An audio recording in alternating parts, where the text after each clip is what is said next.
Build a bonfire, put the bankers on the top and Gordon Brown in the middle and burn the lot. So that's the kind of sentiment here. But on the whole, considering the size of the demonstration, it's largely peaceful, apart from those scuffles that we've seen, isolated scuffles breaking out in different areas around here. And just down the road, police have been trying to hold back demonstrators, stopping more from coming into the Bank of England. They've already got around 3,000 or 4,000, and they clearly feel they don't want any more right here outside the Bank of England. Sophie.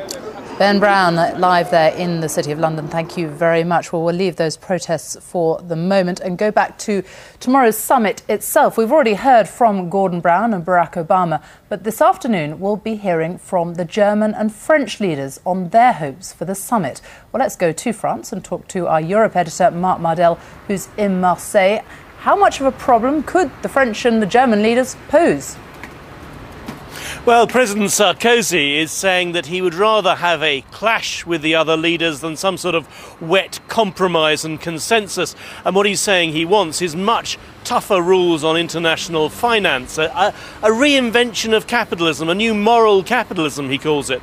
Now, a lot of people here think he's playing to the gallery. An opinion poll out this morning says that 59% of French people don't like the way he's handled the crisis. People I've talked to in Marseille, which is very badly hit by what's been happening, whether they're bosses or workers, feel that there do need to be new rules and regulations. So I think he is playing to a domestic audience to some extent, but there is also a seriousness behind this. The Germans and the French don't like the system as it exists, and they want a crackdown, particularly on tax havens and the sort of thing that goes on there.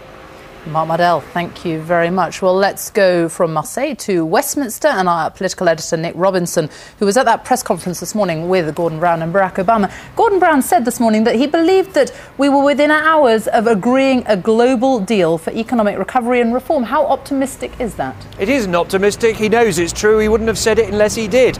The question, of course, is what sort of agreement and what difference will it make?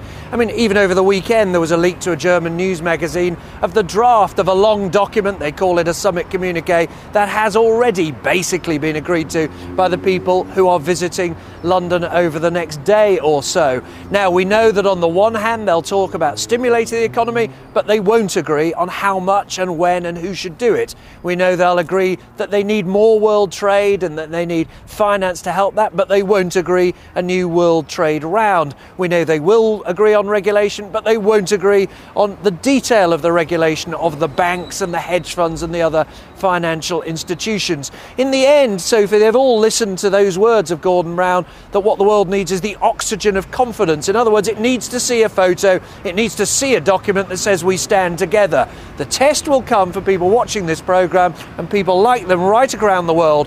What do their leaders actually do when they go home, when they're faced with problems, and what difference does any of this make? Our political editor, Nick Robinson, thank you very much. The time is exactly 1:15, our top story this lunchtime. On the eve of the G20 summit, President Obama has been holding talks with Gordon Brown in Downing Street.